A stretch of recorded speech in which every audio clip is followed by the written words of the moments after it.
भक्त मरे क्या रोइए, जो अपने घर जाए, रोइए साकट बपुरे, हाटो हाट बिकाए। साथियों, जय भीम। आज हम जाति के बारे में जानने की कोशिश करेंगे कि इस देश में जाति की उत्पत्ति कैसे हुआ, लोगों को अलग अलग जातियों में क्यों और किस लिए बांटा गया, इसका असर आज लोगों के मन में क्या है और इससे लोगों को जात पात के नाम से किसी को ऊंच तो किसी को नीच क्यों बनाया गया है, इसका समाज पर कितना बुरा असर होता है, उसे बारीकी से जानने की चेष्टा करेंगे। तो आइए इस वीडियो के अंत तक बने रहें ताकि जाति के बारे में हमें जानकारी हो सके। और चर्चाओं से आपको जानकारी मिला हो तो कमेंट में जय भीम ज़रूर लिखें। तो आइए बिना देरी किए चर्चाओं में आगे बढ़ते हैं। साथियों, जाति शब्द पुर्तगाली भाषा के कास्ट शब्द से बना है। इसका शाब्दिक अर्थ नरल है, जो नरल प्रजाति या भेद है। इनका प्रयोग सर्वप्रथम 1566 में गार्सिया दी ओस्टा ने किया था। जाति को अनेकों विद्वानों ने जैसे कि कूले साहब जी, केतकर जी तथा दंते जी ने बताया है कि किसी जाति के लोग किसी अन्य जाति से विवाह नहीं कर सकते हैं। भारत के मनुष्यों के जाति का निर्णय जन्म से ही होता है। इस देश में अनगिनत महापुरुषों ने जाति तोड़ने पर बल दिया, न केवल जोर दिया बल्कि साथियों उन्होंने अपनी सारी जिंदगी इसी कार्य के लिए ही कुर्बान कर दी। यदि हम उनके कार्यों का विश्लेषण करें तो पता चलता है कि उनके अथक प्रयासों से आखिर हासिल क्या हुआ। क्या जाति मिटी? क्या जाति के नाम पर होता भेदभाव मिटा? नहीं, क्योंकि यहाँ के लोग जाति के नाम पर अंधविश्वास फैला रखे हैं। लोगों के मन में यह जाति का भेद कूट कूट कर भरा हुआ है। इसका अर्थ यह हुआ कि जाति भारत के रग रग में समाई हुई है। इसे मिटाने के सभी प्रयास निरर्थक रहे हैं। जो व्यक्ति यह कहता है कि जाति मिटाई जा सकती है, साथियों उसे बारी बारी से भारत के 6000 गाँव में भेजिए, तब पता चलेगा कि वह किसी भी गांव में खड़ा होकर पूछे कि मुझे अमुक व्यक्ति के घर जाना है तो उसे क्या जवाब मिलेगा। शायद आपको पता होगा साथियों, लोग यही पूछेंगे कि अमुक व्यक्ति किस जाति का है और कौन सा टोला में रहता है। जब दो अजनबी आपस में बातें करते समय जब तक एक दूसरे से जात न पूछ ले तब तक साथियों उन्हें चैन नहीं आता है। कुछ लोग यह मानते हैं कि जब जातियां एक दूसरी जाति से विवाह संबंध बनाएगी तब शायद जाति अपने आप टूट जाएगी, जबकि वे जानते हैं कि हजारों सालों से घोड़ा और गधों के बीच में संकर हो रहा है। न तो गधों की जाति टूटी और न ही घोड़ों की, बल्कि साथियों एक नई जाति पैदा हो गई, खच्चर। यह बात जीव जंतुओं पर ही लागू नहीं होती, जाति इंसानों पर भी लागू होती है। वहीं साथियों स्वर्ण अपनी विधवाओं को काशी में छोड़ते आ रहे हैं। जब जवान विधवाओं और साधुओं ने घर बसाए तो इंसान नहीं आए, बल्कि एक नई जाति की सृष्टि हुई जो भक्तन जाति कहलाती है।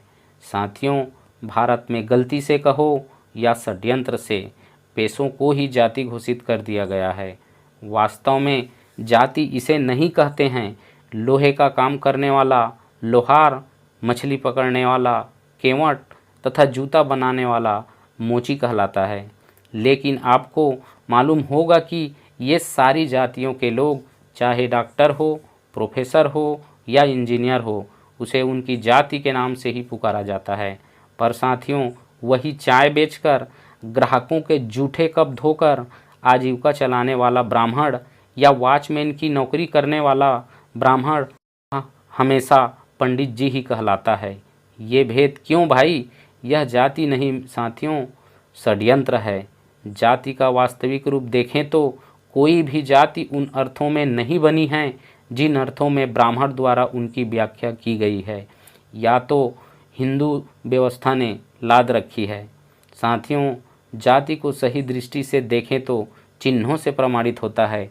अगर इतिहास की गहराइयों में चलें तो हमें पता चलता है कि आदिकाल में लोग चाहे जानवरों के डर से कहें या ब्राह्मणों के अत्याचार से हो, लोग समूहों में रहते थे। इन समूहों का साथियों एक खास पहचान होता था। इसी के चलते आपस में संगठित रहते थे।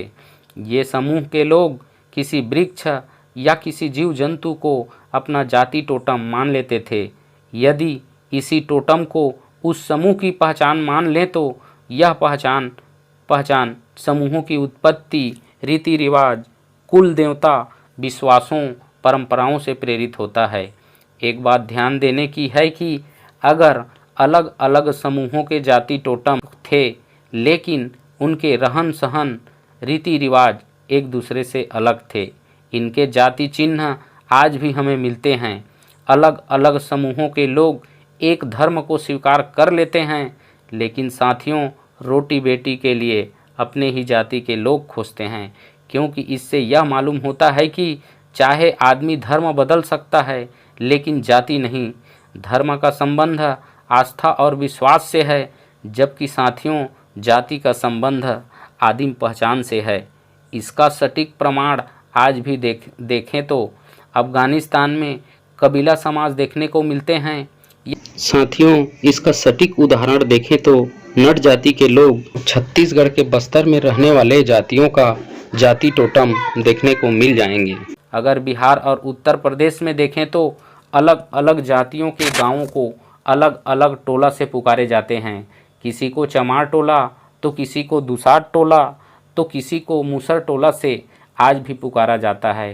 क्यों किसी को चमार तो किसी को लोहार तो किसी को दुसाट कहना उचित है और किसी एक समाज के ऊपर ये सारे काम लादना उचित है? आप बताओ साथियों, क्या जूते हर कबीले को नहीं चाहिए? क्या सफाई की ज़रूरत हर समूह को नहीं है? क्या कपड़ा बुनना धोना हर कबीले की सिरदर्दी नहीं थी? यही वजह है कि हमारे पास साथियों वेदों के संकेत विद्यमान हैं। वेदों में काम को बांट कर रख दिया गया है। वेदों से आज तक किसी का भलाई नहीं हुआ है। ये सारे काम षड्यंत्र से रचा गया है कि इनसे कभी भी आप बाहर न निकल सकें और भगवान का डर आप पर हमेशा के लिए बना रहे। जबकि साथियों इतिहास गवाह है कि आर्य ही स्वयं चमड़े का काम करते थे। जाति की उत्पत्ति होने से पहले आर्य स्वयं चर्मकार थे। अपने आराम तथा हमारे पूर्वजों को षड्यंत्र से पराजित करके अधिकार करने लगे और लोगों को अलग अलग जातियों में बांट दिए। मित्रों, जीते हुए समूह कभी भी पराजित समूह का गौरवशाली अतीत नहीं लिखते हैं, बल्कि उन्हें हीन या दास बनाकर रखते हैं। जीते हुए समूह हारे हुए को आदमी ही नहीं मानते। ऐसे में उनका इतिहास लिखने की ज़रूरत भी महसूस नहीं करते। साथियों, यहाँ यह प्रश्न उठता है कि इन पराजित समूहों का इतिहास कैसे खोजा जाए? तो इनका इतिहास उनके चिन्हों, रीति रिवाजों से ही पता चलता है। आज खुद को पहचानने की ज़रूरत है। आपके पास अपने पुरखों की गौरवशाली विरासत हुआ करती थी, लेकिन साथियों पराजित होने के बाद पिछड़ गए हैं। पिछड़ने के बाद भी हमारे पूर्वजों ने, जैसे कि कबीरदास जी, संत रविदास जी, ज्योतिराव फूले जी, पेरियार साहब जी ने इत्यादि समाज सुधारकों ने अपनी सारी जिंदगी समाज के लिए समर्पित कर दिए। मित्रों, संघर्ष के बल पर ही पुनः अपने अतीत को दोहरा लिया करती है। साथियों, अपने लहू को एक दिन न एक दिन लहू पुकारता जरूर है। समाज को उनकी गौरवशाली अतीत को बताना बेहद ज़रूरी हो जाता है। इसीलिए तो बाबा साहेब अम्बेडकर जी कहे थे कि जिन जातियों का अपना इतिहास नहीं हुआ करता वो अपने भविष्य का निर्माण भी नहीं कर सकती। अतः अपने भविष्य को संवारने के लिए अपने इतिहास की जानकारी अति आवश्यक है। जब आपको साथियों अपने पूर्वज की कठिनाइयों, दुख दर्द की पीड़ा का अनुभव नहीं होगा तो कैसे जानोगे? साथियों, हम इतिहास क्यों पढ़ते हैं शायद आपको पता होगा, पर पुनः मैं याद दिलाना चाहूँगा कि इतिहास जीवन का वह मूल मंत्र है कि इसे जानना बहुत ही ज़रूरी है।